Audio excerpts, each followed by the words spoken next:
Hi everybody. Today we're going to take a look at some trig identities. The unit circle is going to take a little time out, but don't worry, it comes back. So today's a lot of theory, and we're just dealing with the trig words basically. So before we can talk about the trig identities and what they are, let's just talk about what an identity is. So quite simply, just means that an identity is something that's always true, right? True for everything. So I just made up a little simple one, right? If we had 2x plus 3, if you distributed it, you would get 2x plus 6. And so basically, no matter what number we put in there for x, that's going to work. So that's an identity. Now, specifically, a trig identity is that same kind of thing, and it involves one or more trig functions. So for example, we can write some because you already know some. So based just on sine and cosine, if you're only going to use the words sine and cosine and maybe the number 1 or fractions, we know a lot, right? 1 over sine, well, that's cosecant. Probably should put some letters there. 1 over cosine, that is secant. We could do sine over cosine, if you were thinking that, and that's tangent.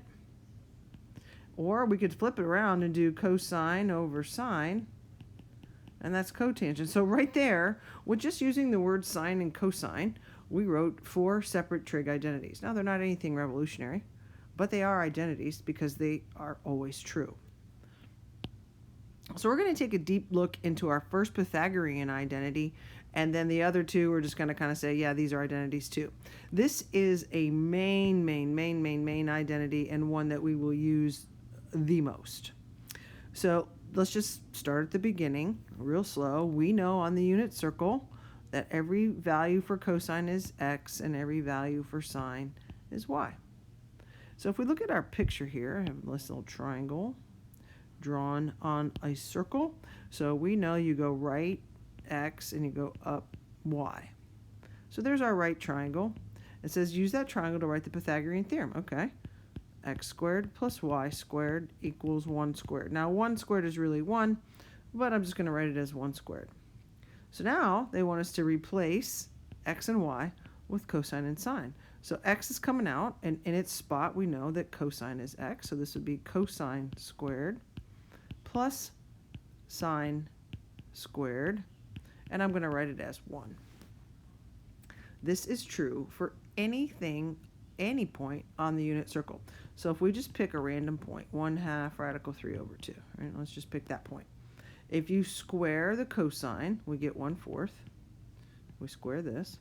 If you square the sine, we get 3 over 4. 1 over 4 plus 3 over 4 is 4 over 4, which is 1. So I wanted to pick one. Obviously, you could the 0.10 or -10. Those are kind of easy. I wanted to pick one that had 2 different numbers just to show you that it's true. It's an identity, meaning it always works.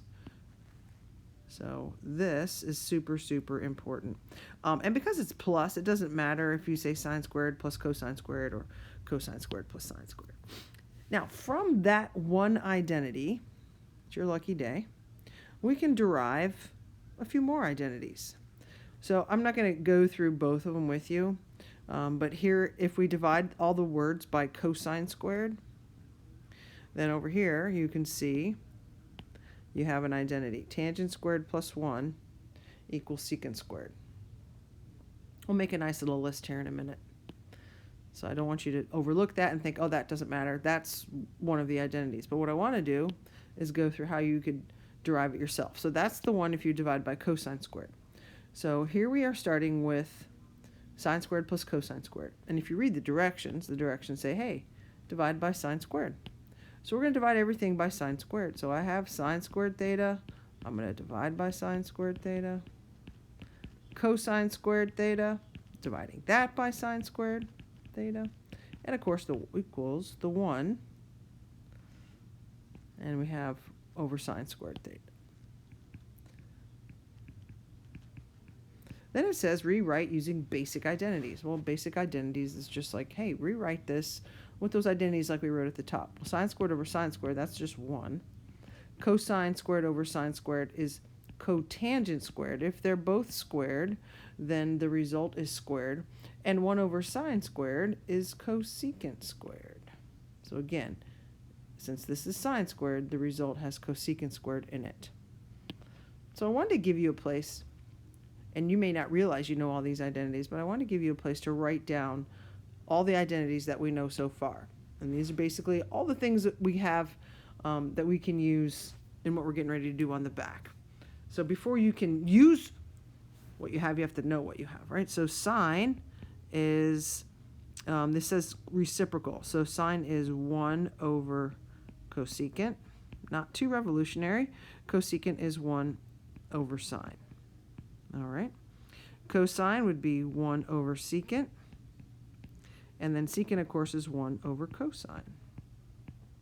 Now, for tangent, we can use quotient and reciprocal identities. Quotient means use 2 words. Don't just flip it over and put 1 over it. That's obviously reciprocal.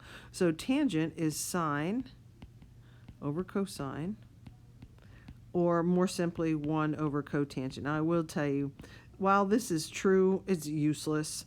You really want to use this.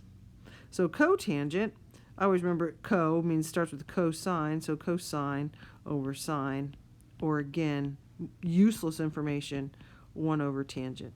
It's true, and it's an identity, but it is useless. Now this, right here, is super important. These Pythagorean identities. All right, so there's 3 of them. Just so I know it seems a little bit haphazard the way I went through it. So we know that cosine, I'll do this in this color. We know that cosine squared plus sine squared equals 1. That's our big guy. He's the main attraction. The other 2 are both here on the paper, but again, just for clarity, let's go through. We have tangent squared plus 1 equals secant squared. And then we also have the one that's right here, 1 plus cotangent squared equals cosecant squared. Now here's something that's really going to bother you. Each one of these has 2 more, Sorry about that. So we have cosine squared plus sine squared equals 1. Well, if you move the cosine squared over here, then we know that sine squared is equal to 1 minus cosine squared. And if we did that same thing with the sine squared, then we would know that cosine squared is equal to 1 minus sine squared. So, and we can do that with each one of these Pythagorean identities. So each one of these Pythagorean identities is really 3. And this is where it starts to get tedious, and you're never going to be given those. You will be given these 3. You do not have to memorize them. And then from these 3, you can generate the other 2. And I'll go through and show you how you can expect to see it. It kind of gives it away.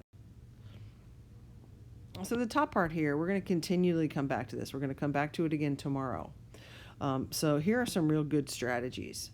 Use an identity, the main one. Let me get to the super main one right here. Rewrite the expression in terms of sine and cosine. If you don't know what to do, do that. That's the best one. That's the one we will do maybe every problem. Right, so, and then we have some other just tips about arithmetic, right? Rewrite dividing as multiplying. Okay, we know flip the second fraction and multiply. So another good one, everyone's favorite. Oh, factoring. Oh, that's not going anywhere. Okay. So just as a little warning. So this might be a little easier once we start going through this. So when you have all multiplication, you clearly can't use any identities, right? So the Pythagorean identities all have plus signs or minus signs in them, and this one doesn't have that. So our first rule of thumb is take everything and rewrite it using only sine and cosine. So sine theta, well, that's itself. So I'm just going to call this sine theta. Don't drop the theta unless you substitute with an x. Don't just say sine. Cotangent theta is cosine over sine. And secant is 1 over cosine. So that's how you rewrite everything in sine and cosine. You may not think it's possible, but it is. And then you can see We would cancel all these out, and all these are 1s, and so the answer is 1. The hardest part about this is, how do you know when you're finished? Am I simplified all the way? That one was pretty easy. I put that in the directions. It says simplify. This means rewrite algebra identities so that you get one trig expression or you get one number. So 1 obviously is a number, so we know we're done there. We can't really simplify that any further. Like, don't try to write it sine over sine or do something silly.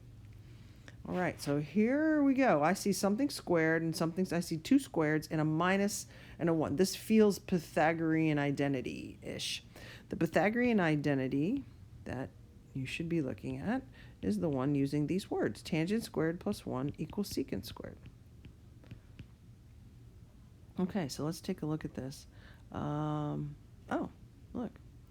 Tangent squared plus 1 is secant squared. So I can take out the tangent squared plus 1. If you want to rewrite it, you could. Tangent squared x plus 1 minus secant squared, if that's a little bit easier for you to see. So this comes out, and we put in what it's equal to. That's what this is trying to say. Substitute using an identity. So now I have secant squared x minus the secant squared x that was already there. And of course, when you subtract these two things, we get 0. You don't need to write secant squared at the end of it. It's gone. Bye. All right, Pythagorean identity time. What is cosine squared plus sine squared? What is it? What is it? What is it? What is it? It's a 1. And 1 minus 1? 0. See how easy these are? Just like stupid easy. All right, we're back to rewriting as sine and cosine. So, cosine theta. Be mindful of your fractions. Cosecant theta is 1 over sine theta. And then cotangent theta is cosine over sine. I don't know if you see what I see. But if we multiply this is cosine over sine. All right, straight across the bottom, straight across the top, rather, straight across the bottom. And then just bring this denominator over here.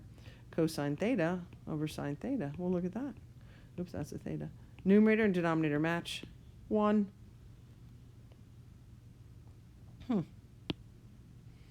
It is the work that will be graded, not necessarily the answer. So if all you're going to write down is 1s and 0s, you're not going to get any points for that. I want to see the work. I want to see all of the switching and the thinking. I want to see it all. All right, so this last one. Let's go back to the Pythagorean identity. Cosine squared plus sine squared equals 1.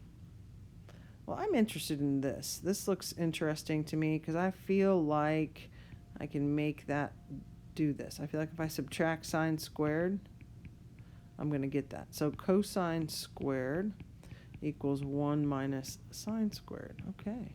Now I'm going to use substitution. I'm just going to plug that in there. So the secant of theta stays, and this becomes cosine squared.